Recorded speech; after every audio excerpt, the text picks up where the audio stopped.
A fleet manager who bought 3,400 vehicles in 22 years said it privately. There are maybe 5 cars I'd tell my own family to buy.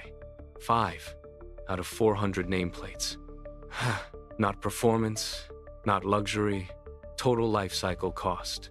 Reliability past 200,000 miles. Parts availability at year 15. The questions dealerships have zero interest in answering. This is the lifetime list. But before the 5, you need the filter. Because the filter is worth more than the list. Here's exactly what disqualified every other car on the market. Number 5 on the lifetime list is the Toyota Tacoma. That is the odometer reading on a 2007 Toyota Tacoma owned by a contractor in Montana that went viral in automotive communities in 2023. Original engine, original transmission, regular maintenance, 741,000 miles. Not rebuilt, not restored, driven commercially on rough roads in extreme weather for 16 years. The Tacoma passes every disqualification filter without exception. The current third-generation platform launched in 2016 and received its major refresh on schedule. The reliability data on post-2019 examples is now deep enough to confirm the first platform's long-term behavior. The 2.7-liter 4-cylinder and the 3.5-liter V6 power plants are among the most independently serviceable truck engines in the current market. Any competent shop anywhere in North America can work on them without proprietary equipment. The parts ecosystem is the deepest in the mid-size truck segment, with 3 tiers of aftermarket supply competing on every wear component. The depreciation floor on Tacomas is essentially the highest in any vehicle segment in the American market. Late model used Tacomas regularly trade at or above their original MSRP in constrained inventory conditions and retain 60% of value at 5 years, where the segment average is 43%. The Tacoma's one documented weakness is the automatic transmission. In certain model years, the 6-speed automatic shows higher than average hesitation and shift quality complaints. In early third-generation examples, the solution is the 6-speed manual on the TRD Sport or off-road trim, which removes the transmission concern entirely and adds mechanical simplicity that extends drivetrain longevity. Manual Tacomas at high mileage consistently outperform automatic examples in independent reliability surveys. The lifetime ownership case for the Tacoma is straightforward. Buy a 2021 or newer example with documented maintenance history at 30,000 to 45,000 miles. You have absorbed the steepest depreciation.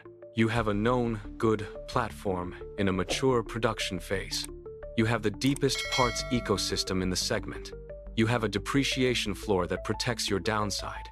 And you have a drivetrain that, with the oil change discipline and cooling system attention covered in the maintenance protocol, has documented examples running past 500,000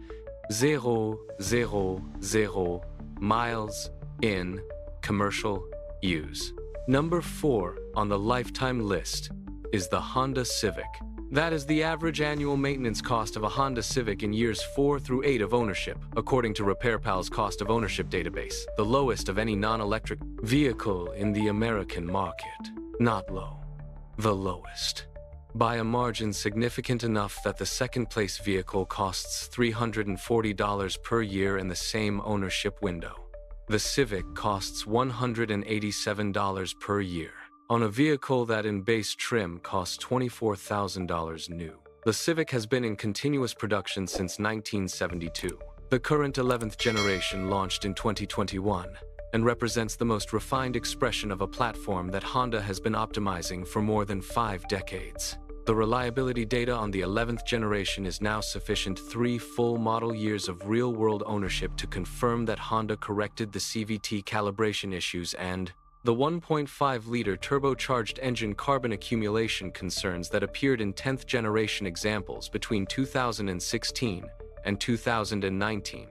The 11th generation Civic's 1.5-liter turbocharged engine in the sport and higher trims is a direct injection unit that requires the walnut blasting carbon maintenance protocol at 60,000 miles. This is the one proactive maintenance item that Civic owners consistently skip because it is not in the Honda maintenance minder schedule, and because it requires a specialist, rather than a quick lube shop. Skip it and you have rough idle and power loss at 100,000 miles. Do it, and the engine runs cleanly past 200,000 miles with documented examples. The $400 service at 60,000 miles is the difference between a 150,000-mile car and a 250,000-mile car on this platform. The Civic's parts ecosystem is the second deepest in the passenger car segment behind only the Toyota Camry.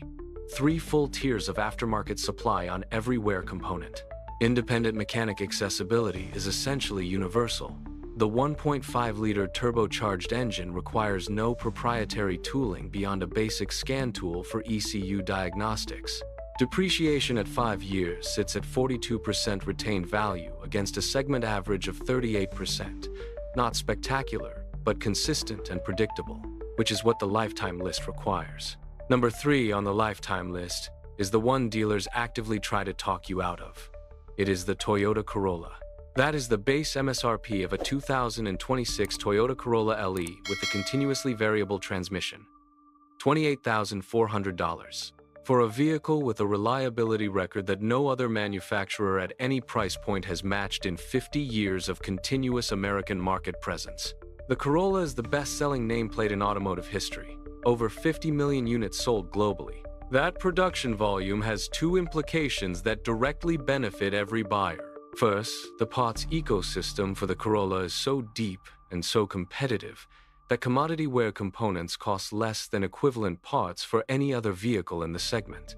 An OEM equivalent brake pad set for a Corolla costs $28. For a comparable Honda Civic, it costs $34. For a comparable Mazda 3, it costs $41. The savings are small individually and enormous cumulatively across a 200,000-mile ownership period. Second, every independent mechanic in every market on Earth has worked on a Corolla.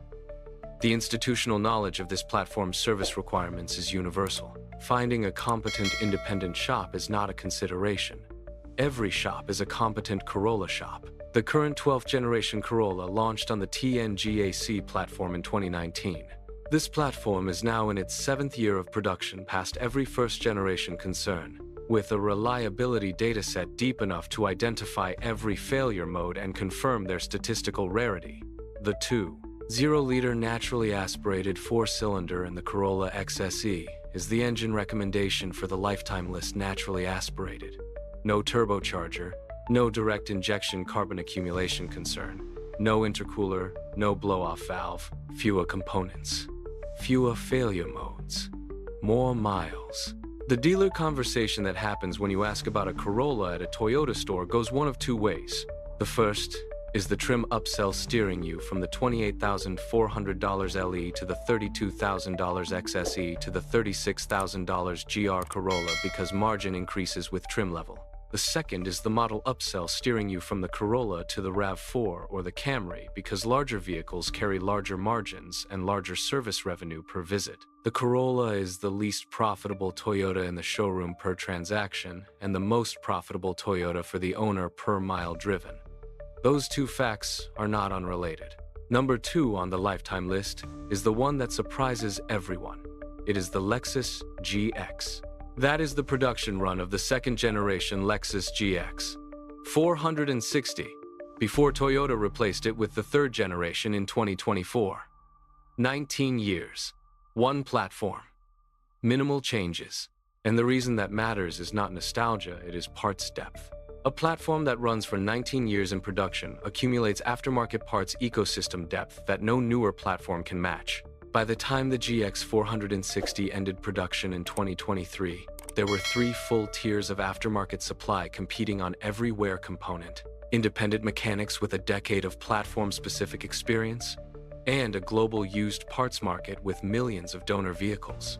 Buying a 2019 or 2020 GX 460 today means buying into the deepest parts ecosystem of any body-on-frame SUV in the luxury segment. The GX is built on Toyota's Land Cruiser platform. Not inspired by it, not related to it. The same platform. The same 4.6-liter V8 that powered the Land Cruiser in multiple markets. The same transfer case. The same front and rear locking differentials. The same reputation for mechanical endurance that has made Land Cruisers the vehicle of choice for UN humanitarian operations, Australian outback stations, and sub-Saharan African relief organizations operating in conditions where mechanical failure is not inconvenient, but fatal. The GX 460 at 100,000 miles has consumed less than half its mechanical life if maintained correctly. The V8 engine on this platform has documented examples past 350,000 miles in fleet and commercial use. The body-on-frame construction means that rust repair, collision repair, and structural maintenance are within the capability of any competent independent shop without proprietary equipment. The transfer case and differential service, which dealers never mention proactively, costs $240 at an independent shop and extends drivetrain life by 100,000 miles. Most GX owners never do it. The ones who do, drive them forever. The third-generation GX launched in 2024 is a different vehicle with a turbocharged inline-six, a new platform, and a completely unproven reliability record. It may ultimately prove as durable as its predecessor. It has not yet earned that conclusion with data. The second-generation GX 460 has. Buy the proven platform. Let someone else pay for the privilege of finding out whether the new one is as good. And number one on the lifetime list. The one vehicle where every single data point, reliability, cost of ownership, parts ecosystem, depreciation, independent serviceability, documented longevity points in the same direction. It is the Toyota Land Cruiser 200 series. And the one number that tells you everything is $87,000. That is the current private sale market value of a well-maintained 2021 Toyota Land Cruiser 200 series in the United States, a vehicle that had an original MSRP of $87,000 to $92,000 when new. A 5-year-old vehicle retaining 95 to 100% of its original purchase price. In a market where the average vehicle retains 43% of its value at 5 years, the Land Cruiser does not depreciate in any meaningful sense because the global demand for proven examples of this platform at any mileage exceeds the supply of vehicles available. There are active export markets: Australia, Middle East, East Africa, Southeast Asia, where 200 series Land Cruisers at 150,000 miles command prices that American buyers find genuinely difficult to believe. The vehicle has a global value floor that is essentially immune to the depreciation dynamics that affect every other vehicle on this list and every vehicle that did not make this list. Toyota discontinued the 200 series Land Cruiser in the United States after the 2021 model year, replacing it with the 300 series, which is not sold in the American market. This means the American 200 series population is fixed and declining. Fixed and declining supply against sustained global demand means one thing for values. The 200 series Land Cruiser is the only mainstream production vehicle in automotive history that functions as a genuine store of value, an asset that holds or appreciates rather than depreciates across typical ownership periods.